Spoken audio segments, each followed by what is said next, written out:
What is going on? Facebook, YouTube, and Twitch. It is It's Will alive. Colazzo.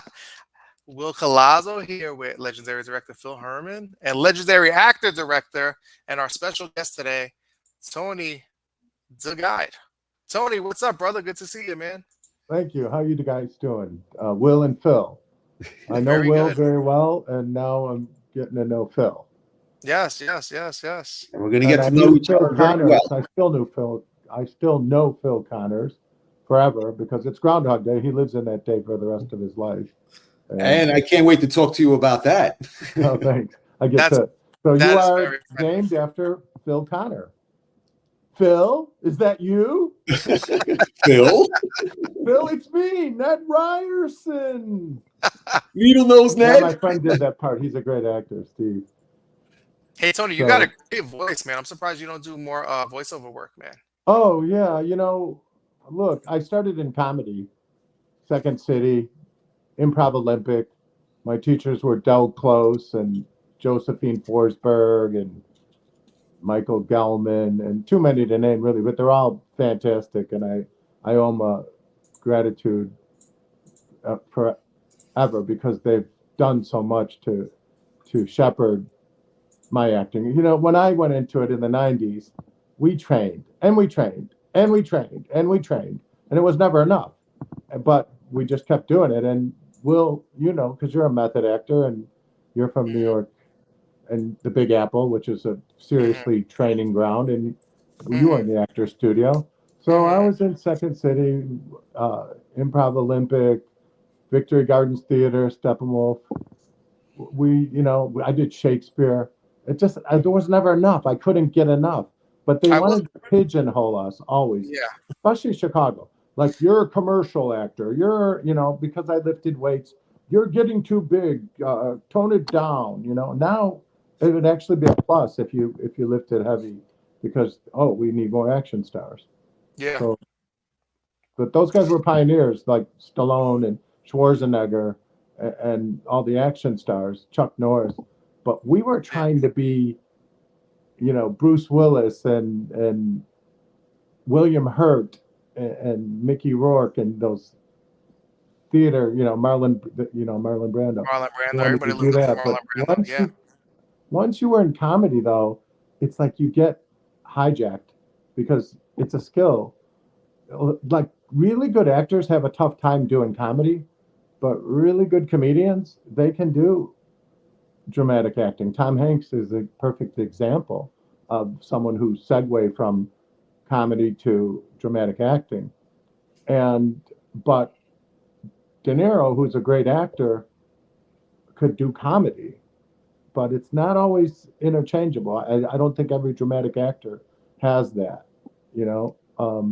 They try, but it fails. So they pushed me, and I really had a knack for comedy, and it was something, because I goof around all the time. Since I was a young kid, I was always screwing around and making pranks. And Yeah. even when I was a second grader, I used to do acting to my mom, when I'd run in the kitchen, just doing like a bit. And she'd think I got hurt. I put food coloring on my face. That's a true story. I put red food coloring. I ripped We my all did teeth with that. a little bit. And I ran in and I went, Mom. And she's like, oh my God, what happened? And I Yeah. go, oh, I saw her face and I was like, I'm acting too good. I better not. I'm just kidding. I was acting, so. And you get the wooden spoon. Yeah, but I knew I wanted to be an actor since I was a little kid, and I couldn't wait to do it. Then I was a DJ in my high school and in theater. I did the radio station in the morning. I always wanted to spin records, and but I was in sports, so it's like a kind of a thing where it's like I love sports, but I loved art and music, and I didn't like math. I didn't like all the other subjects. And you were an athlete too, So huh, Tony. You were a wrestler too in school, right? yeah, you and I have that in common, Will. I did wrestling and not professional wrestling like Hulk Hogan. I did collegiate wrestling and Mhm. Greco-Roman, and I was also a football player and a Oh wow, I baseball. didn't know you played football. I forgot about Yeah, that. I Wow. played football. I suited up. I played baseball. I was a second baseman and a pitcher and a home run hitter. I love baseball. I wanted to be a Major League Baseball player.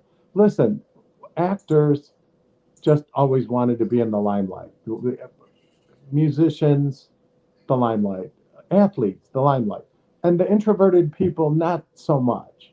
You know, once they do get in there, like De Niro is a shy guy. I've worked with De Niro and been on set with him, and he gave me some fantastic tips. And because Robert De Niro doesn't have, he didn't like having a double or a stand-in. He did it himself because he's a method guy. He wanted to stay in character. I got to hang out with him when I was doubling on and assisting to the stars on Midnight Run. So I'd stand in for the lighting. That's amazing. That's For amazing. Charles Grodin. It was like one of my big, and Martin Brest, who won the Academy Award for Scent of a Woman. He was the director of Midnight Run. So I sat in a car with De Niro for hours while they're doing lighting. But Charles Grodin wouldn't sit in the car, so they dressed me like him and they lit the scene. And then Grodin would come in and I'd leave. But I was with De Niro in the car for 4 hours, and it was How kind of, magical is you know, that? while we were, he drove the car. He didn't let the stuntman drive the car, Right. which was also Wow. interesting. So I've watched this ultimate method actor, New York trained actor, and he inspired me so much. You know, we're sitting there talking, and I'm like, Mr. De Niro, my name's Tony DeGuide, and you're Mr. De Niro, and he goes, call me Bob. I'm like, I was a young kid. I was like, Yeah. teenager, 19. You know, I'm like, how do I call you Mr. De Niro? You know, how can I not, because of respect? And Wow. he's like, no, call me Bob. He insisted, so I'm like, okay, you know. But Yeah. I learned a lot. You know, I learned in class. You know that, Will, because you're from the actor studio, right? Yeah. You Well, I attended the studied actor studio? the Actors Theater Workshop. Where I studied method. Yeah. I actually studied method the longest, and I was going to bring this up before. For me, it was the hardest style of acting to take to. I don't know why. I understand it now, but at the time, I mean, I think I was in there 2 years, and I just couldn't get it. And when I did Meisner technique, I got the Meisner technique really fast, you know. But method is not what I use now. I guess it was getting embedded in me, but I always just had a hard time with the sense memory and all those things, just understanding it, you know. And now I understand it better, you know. And I got a question for you, Tony. What advice would you give an actor? Because you're an acting coach and a director, somebody who's learning the craft of acting. What advice would you give somebody who, you know, for them to feel comfortable on screen and confident in their acting ability? Well, first of all, there's a lot of newer actors, I'll put the quotes on there, newer actors who always wanted to act and never did because they didn't know how to or they didn't know what to do. And everything's changed because of the way streaming is, and independent filmmaking is smaller budgets, and cameras are way better and less expensive. I mean, the movie I was talking about earlier was entirely filmed. So you have a can of 35 millimeter film. It lasts 8 minutes. So they were like guarding every second. It took hours. It took a whole day to film 1 minute of scene. And Now it's you expensive. can put a movie in the can in 14 days. It's fast, and I don't recommend it necessarily. You know, but when we're doing guerrilla filmmaking, as you are one of the fastest filmmakers, by the way, Will, which I take my hat off to you, because you really do have your finger on the pulse, how to get the film in the can, edit it, you know, shot, and that's a task. And to do that is a feather in your cap, and I'm sure Phil knows that. But we're a little slower. We're not as fast as Will. What'd you say, Phil? We're a little slower. We're not as fast as Will. Yeah, I'm like, but we get them out. Yeah, I like milk. I'm the milkman, and Bob Zadar, who I know Will knows or knows of, the Maniac Cop. I managed him, and we lost him, but he was a great actor. He graduated from Northwestern, played football at Northwestern, but he was the Maniac Cop, and he's in Tango and Cash, and he's in my film, The Voices from Beyond, with Mickey Rooney. And Bob always said, "Be the milkman. Be the milkman." Let me tell you something, and this is you asked the question, what to tell actors. Be a sponge. Be a sponge. Start paying attention to, don't talk as much as listen. Listen is the strength. If you're busy talking, you're probably not listening. And if you're not listening, you're not absorbing. So be a sponge, be a milk person, the milk carrier, whatever that means, milk it. And that's what Zadar always said to me. I learned something from everyone, every single person. I learned from you, Will. I'll learn from Phil.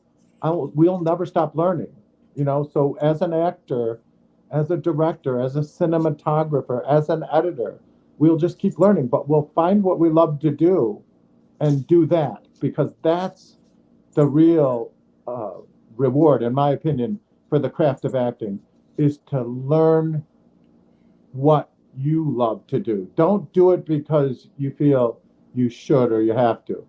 It's not, then it's a chore. Make acting fun. Make directing fun. If it's not fun to you to stand on your feet for 14 hours a day, it's not all glamour, and people think it is. And Will and Phil, No, it's hard work, man. Standing on your feet in 85-degree humidity, 100-degree weather outside, sweating and being parched, like needing water, and but you got to gruel out the scene, and you got to give another. It's like lifting weights. When Arnold's lifting weights, he goes one more rep, And well, the three of us know. The three of us know because we do everything. We do acting, writing, directing. So we know exactly what, and we're always trying to learn more. And in our movies, it shows. Well, you're from New York, Phil. Yeah. Yeah, I did. How'd you know? I watched your podcast already, and I realized that. But now, when you said more, I'm like, oh, he's New York, and New York, that accent is not easy to get rid of. Will, are you guys there? Yeah, I just wanted to show a picture of Bob Zadar if people don't remember him. He was a very popular actor. Yeah. Oh, Maniac Cop. Yeah, but once you said Maniac Cop. So we all remember him. He was a powerful actor and an inspiration to me. Inspiration. Yeah. So to go back to the advice of the actors, you know what? First of all, don't do it just because you want to show off. You could just go on and do, little videos on your Facebook page or Instagram page or whatever, and that's it. But if you love acting, train, learn how to be an actor. Don't just, go there to show off. Do it because you love it. It's like sports. If you don't love playing baseball, why are you at the plate swinging? You know what I'm saying? If you don't love football, why are you putting the shoulder pads on? If you don't love gymnastics, whatever sport you do. So whatever you do, be passionate about it. And I think that's one of the greatest pieces of advice we as filmmakers can give actors.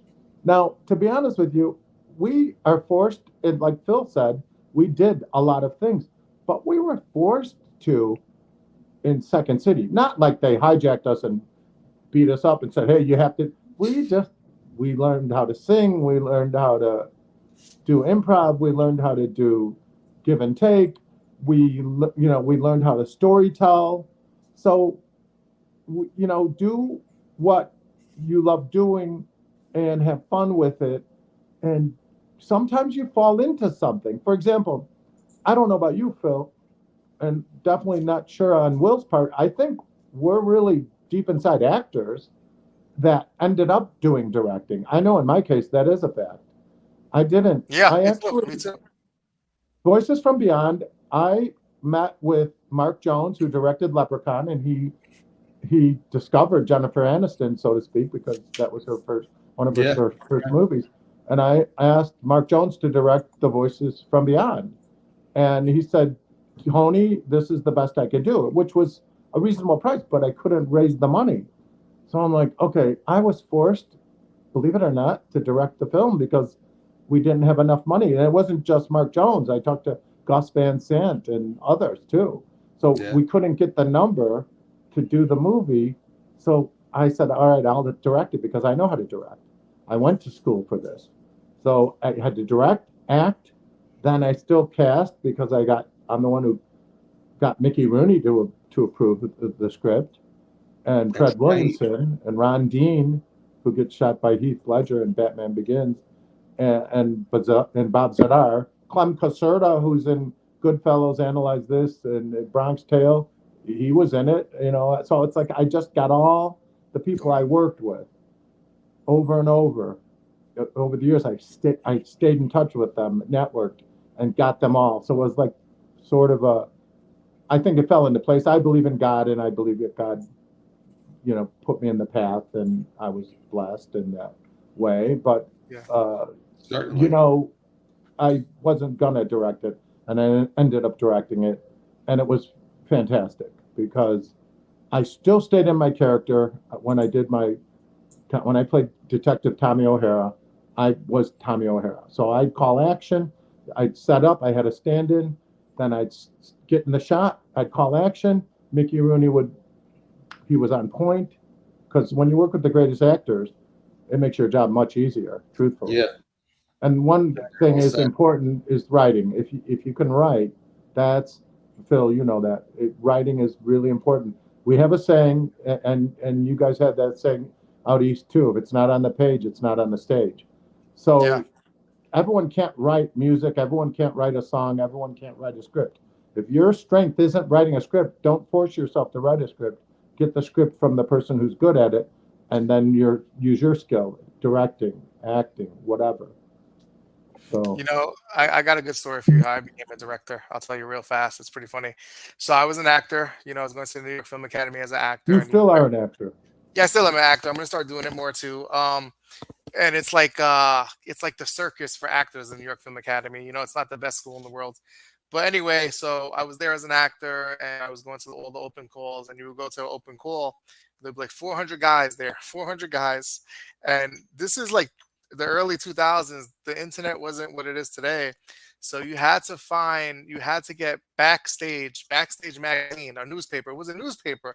It wasn't even a website at the time. And it had all the casting calls and open auditions. And that thing, I think it was $20. So, being a broke actor, I couldn't even afford it. So I remember when people had it, everybody would crowd around it. But I remember on the weekends, the New York Film Academy would turn the whole school into a nightclub. And I just remember seeing the directors, they were treated so well. And I just remember seeing this director, he was this big fat guy, this not a good looking guy. And I just remember seeing all the girls and everybody surrounded around him.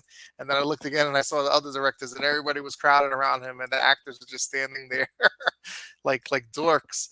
And I was like, oh my God, I'm going to go be director. What am I doing? And then I could just, act whenever I want and focus on that. So that's when I changed courses and went to film school and stuff. Yeah, I mean, it's been done a few times. What was that movie with Fonda? With the motorcycle, that famous movie. Easy Rider. Easy Rider. That was a pioneer move to do that That's film. right. Yeah. And then of course Quentin Tarantino, who we love, who's our mentor, Will, right? Yeah, huge. He wrote the movie, he directed it, and he acted. He could act. People didn't understand. Well, he was working at a video store. If you think about the 90s, that was sort of cool because Kevin Costner, who I worked with, won an Oscar for Best Director. Mel Gibson, who I never met, but he's really a talented guy, directed a movie and won an Oscar. So it's like George Clooney got nominated. Well, the great Clint Eastwood. Stealing the director. They were stealing the best director titles. You know what I mean?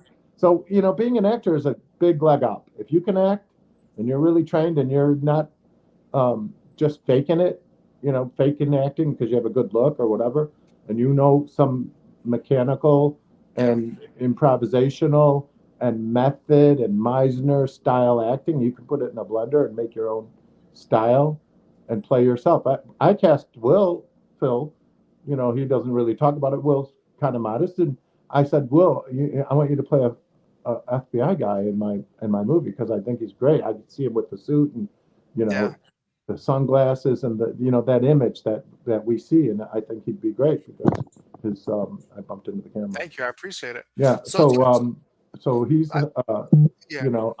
Will's always on my radar, and I know not to pat myself on the back, but Will's told me I'm on his radar for acting. Yeah, and definitely. So we're going to do something together, all of us, at the right time in the right place when it's good for all of us. Vampire strippers, come on. Yeah, it's funny because I want Phil to be in there. I want Phil Herman. I want Lloyd Kaufman. I want. You love horror much more than I do, Will. You know that. Yes, I want you to be the bartender. You still have the long hair, or no? You shaved. You cut it Yeah, I off. do. Yeah, the ponytail. I It's want you to be pulled like back, this. but because I'm in a Yeah. I'm in a Perfect. Western, I'm in a vampire movie, I'm in a 1929 gangster show right now. And Yeah. I'm doing a show about cars. So it's like I have so many things. I have to pull it back for those, and then pull it up for the gangster thing, and then pull it down and let it hang for the Western. So Yeah. that's sometimes you have to shave. Look, we build our character around our look. That's method acting. That's part of our method acting, and that's what Yeah. not only all my teachers, Del Close, who's famous, who was Belushi's teacher, and Sharna Halpern and from Improv Olympic, and Josephine Forsberg, who was John Belushi's teacher, and Bill Murray and Harold Ramis. So they pound that in you, but then you learn it from the other actors, and that's when it really kind of comes into your psyche. Like, How, okay, De yeah. Niro said that. Kevin Costner, you're picking it up from some of the best ever. Now, And you how'd know you who like? they are. These people are Yeah. all vetted. It's not like they just walked in and said, all right, we're going How'd to you make like it. working with Bill Murray, Tony? Bill Murray's the best, honestly. I've heard mixed stories about Bill, That's but, what I'm asking. Yeah. Bill Murray's a hometown guy. I'm from Northbrook, Illinois, and Bill Murray's from down the road. He's before my time, obviously, but Bill Murray went to Loyola High School, and I went to Glenbrook South, and so they're kind of sister schools. But that Loyola's a Catholic school. His sister's a nun, but a lot of people don't get Bill Murray because Bill's got a dry sense of humor. But I got Bill right away, and Harold introduced me to Bill because Harold was one of my teachers at Second City too, Hmm. and Harold was obviously directed Groundhog Day and many other great films that I love, and um, he uh, and Bill had such a remarkable relationship and friendship as two artists because they were in Second City together.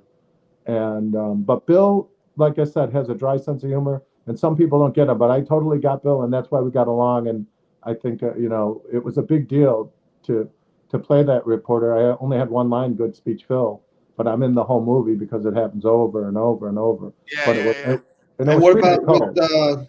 with John Candy, with Only the Lonely? He's another alumni, right, from Second City. Yeah, John Candy was one of the kindest actors I've ever worked with in my whole life, and that was really a blessing to work on that film because Chris Columbus directed it, Yeah, who directed Home Alone Alone, and Adventures of Adventures in Babysitting. Babysitting, and Yeah. Harry Legend. Potter and so many other things. That's right.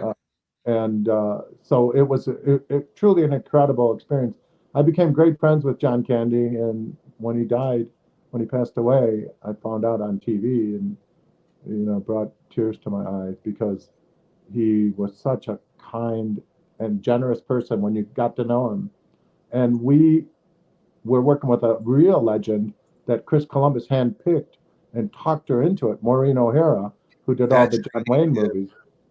And she was such a wonderful person to work with and so generous. These old timers and these actors were so generous and giving to help nurture the next generation of actors as they saw it.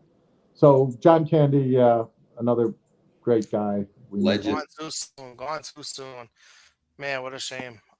Tony, so what are you working on today? You run a huge management company, Windy City Management. You're directing. So what's going on, man? What is Tony the guy doing today, Well, man? I like Besides managing a lot of popular actors and directing films, what are you I working like on currently? I like working with actors on every level, and that's why I have Windy City Talent because you can't be an agent and an actor. It's a conflict of interest. But you could be a manager and actor, and I can do that.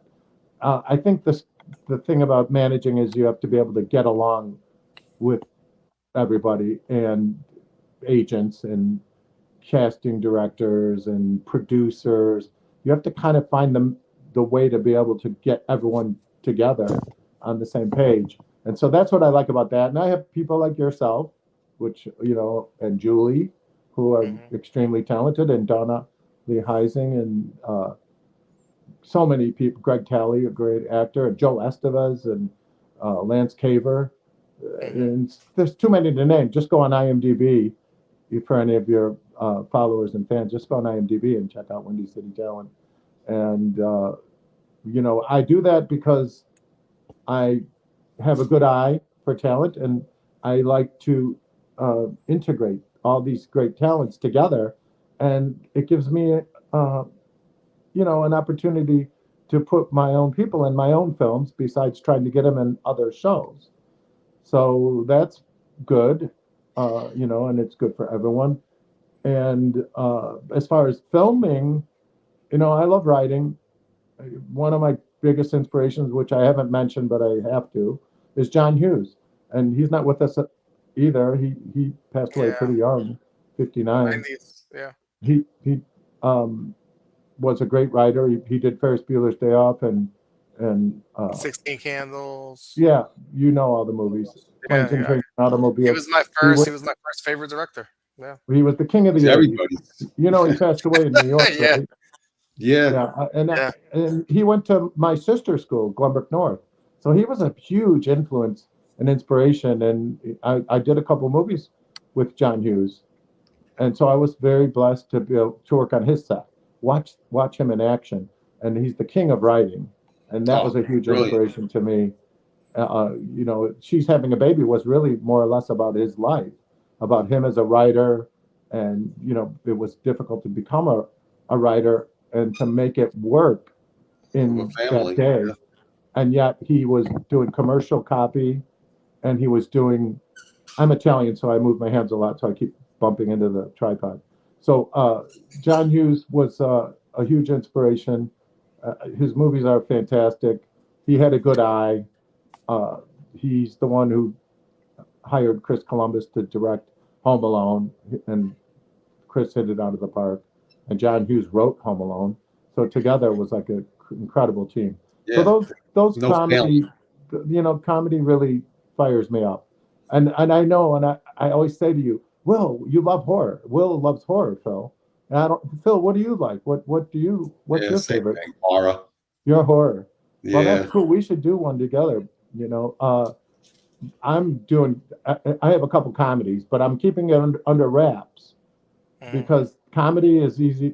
Comics go around and I used to do stand-up comedy, and I'm not going to exaggerate this because it literally happened. And I would do some shtick that I invented and in day-to-day life, and then I do it on stage. And the next week, the other comedians that were in the audience were doing this almost similar style. So there's a lot of thievery going on, and that does happen a lot in comedy. Sadly, it happens a lot in comedy, Yeah, more than horror, because horror, there's only so many ways, people are going to get killed and storylines, and so they're really... You'd be surprised. Yeah, you guys just have to be really creative how to change it up to make the audience interested to watch, basically the same genre with, a different angle. And think about it, when they did Halloween and Friday the 13th and, The Shining, there were only so many horror movies. I've never seen so many horror movies than now. I think that horror has taken over. Well, whether, when I was told by a huge studio, a massive studio, that we're only interested in action and horror films right now because that's what sells. So that's why I focus on horror. That's all that's selling now. And I would like to get into action too at some point when I get bigger budgets. But whether I have $5,000, $10,000, $20,000, $30,000, $40,000 to make a movie, there's two things that I like focus on when I do a film. First of all, like fan service. You got to honor the fans of the film and the audience and give them, they want to see like the slasher. They want cool kills. They want some comedy in there. But then there's also like my trademark. I want to do some cool stuff that people haven't seen, like that Camp Blood I did. I won't say the title because I know you don't like that, the clown one. And I took two clowns and they ripped the guy's arms off. You've never seen two clowns rip a man's arms off before. So you have to I always try to put originality. Like a lot of people just copy and I call them cookie cutters. They just copy and paste. And it's like, okay, man, do something original. Right. You were trying to think out of the box. How can I come up with a new way? You actually create something that a lot of people are going to see, whether it's a low budget, whatever, but a lot of people are going to see it. And they'll talk about it. and they'll talk about it. So you have opportunity to do something new and fresh and make it stand out. And that's art, man. That's art and that's cinema, and that's what it's all about, man. So it's fun. I never did a horror movie until 2006. I named it. It was called Sigma Die, and Brink Stevens is in it, and Joe Estevez. And see, I want to see that. That sounds amazing. Yeah, and we were ahead. That movie was ahead of its time. I played a suspect, and I don't want to tell too much, but that was my first horror movie because I was working on all those movies like Groundhog Day, Midnight Run, a lot of A-list comedy stuff with real stars. And when I don't mean it in a disparaging way when I say real stars, but how else can you describe Robert De Niro, Kevin Costner, John Candy, Bill Murray? A-listers, man. Jessica Lange I worked with. So, it was two different worlds. Yeah. Then I got thrown in Sigma Die, and I got killed by Brink Stevens in the movie, How which cool I is thought that? was really cool. Man, What? where can we watch this? Where can we watch this? It was my first death scene. I've never died on camera. And De Niro and I talked about that. He's like, I don't die on camera, which was cool. I believe in that too. I don't like dying on camera. Yeah. I died once on camera. But it was fun. I had fun when Brink Stevens, she got a giant hatchet and she clobbered me with it. I got into my method, man. I felt the pain, and I think it was very cool. I don't know. You Then felt the kill. Then I appreciated it more when I did it, And I told Julie that. I told Julie. Julie, my fiance, I was like, I don't die unless it's really necessary, like on Steven Seagal or something.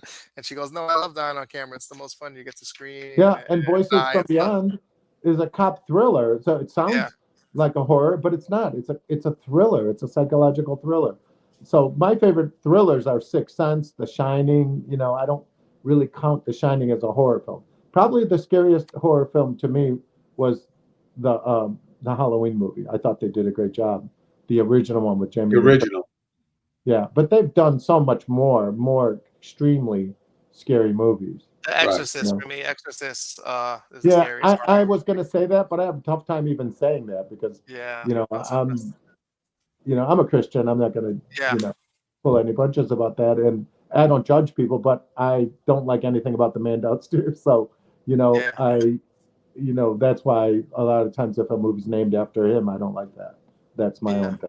Well, Phil, have you died on screen, Phil? What'd you say? Has Phil died on screen? Numerous times. But I always come back. He always comes back in the sequel. Yeah, it is fun. Like I said, Robert De Niro told me I don't get killed in film. Well, he did get shot by Clem Caserta in one movie at the end of the movie, but it doesn't show if he died or not. And in Jackie Brown, he got shot by Samuel And Jackson. what about Taxi Driver? How did that end again? Oh, it's been a long time, but that is a great film. But see, now here's another thing. Good point. He died in Taxi Driver. Yeah, he died in Taxi Driver. Did he? Yeah, I think he went down in a yellow bullet. I just remember Bloody Mess. I gotta watch it again, Phil. That's such a classic movie. That is that's. Well, Tony, we got a few minutes left. Sure. Phil, you have any questions for Tony before we sign off? Tony, you pretty much covered everything. I had all my questions here, and you covered everything. You went to the past, the present, the future.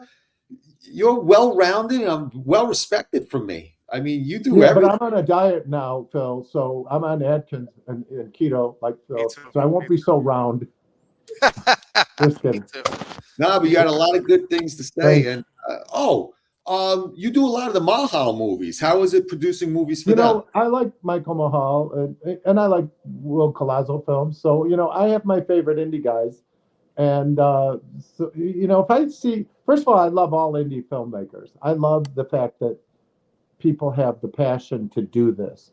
And I encourage someone, if you really have the passion to do it, not because you're trying to make $1 million and become a millionaire, you have to do it because you love it.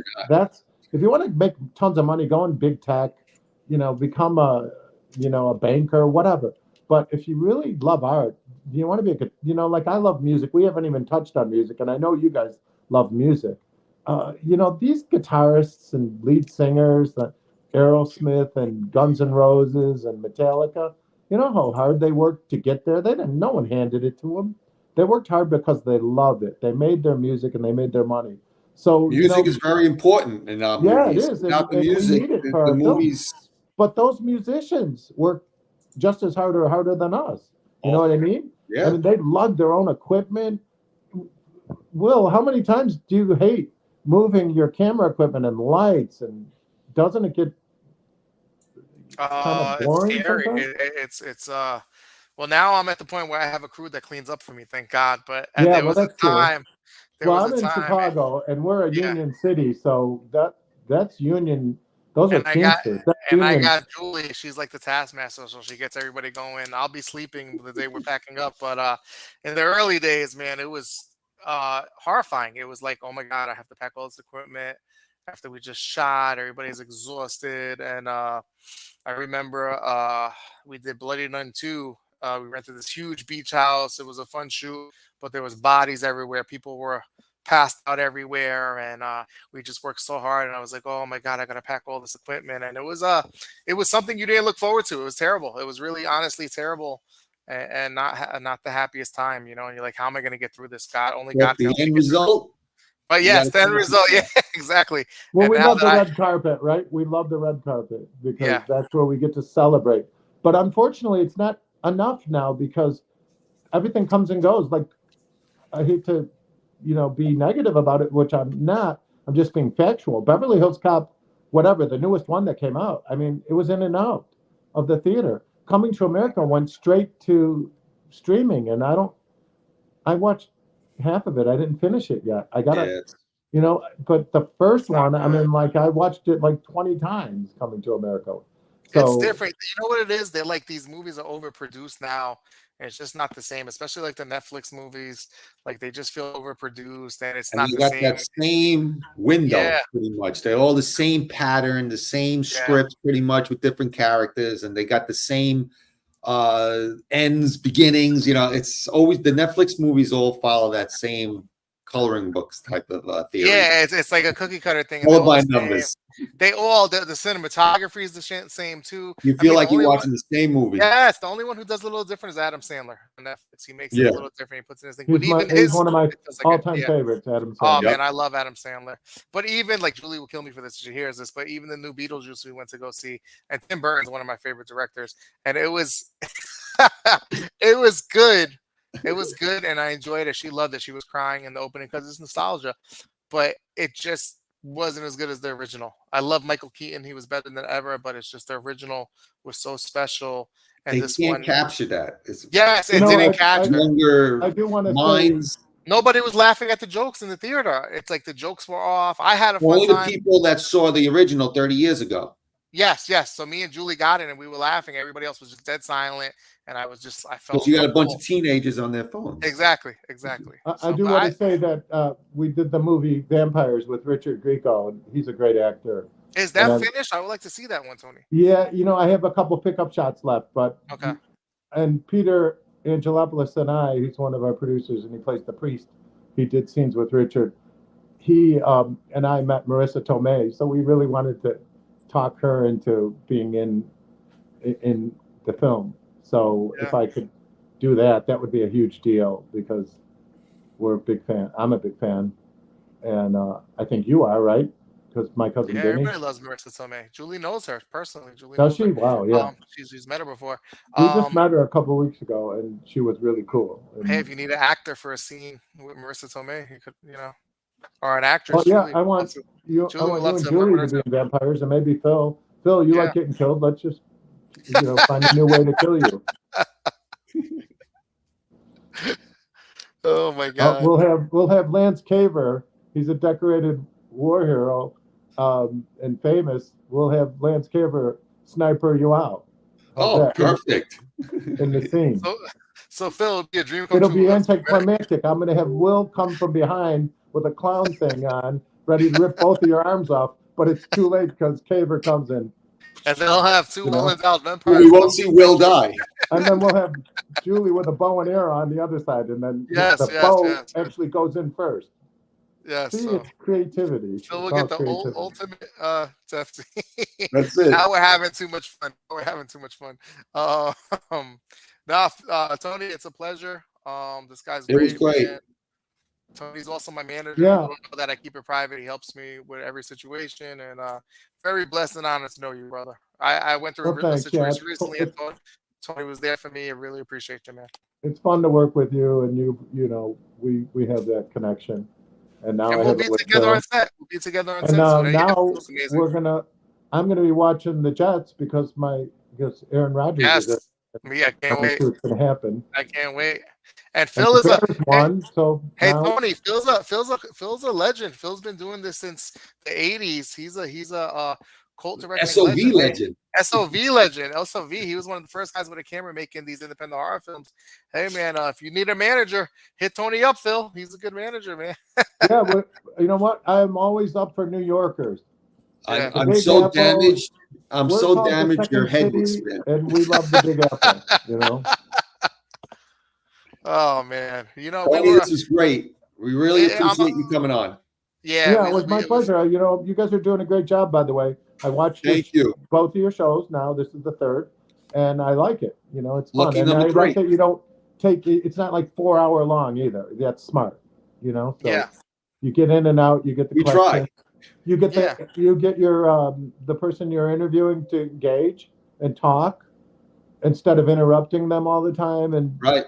I got a question. And like you said, it does work out because sometimes, well, I have ESPN, and that's why I knew. Well, really ESP. That's why I knew what questions you were going to ask Phil before you asked them, and just told you the answers. There you go. There you go. Ladies and gentlemen, Tony DeGuide, what a pleasure. That's Go it. on IMDb and look us all up and follow us on IMDb. And we're coming to a theater near you. Tony, thank you so much. We appreciate you. Have an amazing night and enjoy the Jets game, brother. Look forward to working with you guys. Go Jets. All right, Tony. We'll catch you soon. We'll catch you soon, brother. Who are the Jets playing tonight, Will? The 49ers. Ooh, that's a tough one for me. I can't wait. I can't wait. I'm super excited. All right. What's up, Robert? All right, Tony. Take care, brother. We'll talk Tony, have a good one. All right, Tony. Have a great night, brother. Thanks. Bye. All right, bye. All right, so Tony's out. Phil, we have some announcements. Well, next week's guest is going to be Sandy Johnson, Judith Myers from the original Halloween. Oh, awesome. Amazing. Very excited about that. Halloween comes early. Halloween comes early, baby. Judith Myers from the original Halloween. It's going to be a big one. Tune in. Same bat place, same bat time, and we'll be back. That's going to be a big show, guys. Tony was great. I had fun, man. That was great to Me talk too. to Tony. Robert Best says Sandy is amazing. Let's look at some fan comments before we get out of here. Hey, Rob, hope you're having a great night. Look at Jack, Rob. brother. Cody, how do you feel, fellas? We love Cody. Avery Connolly, what's up, Avery? And Super Gary Dando. What's up, Gary? All right, everyone. What a show. Phil, have an amazing night, brother. You too. I'll see you next week. We'll see you next week, guys.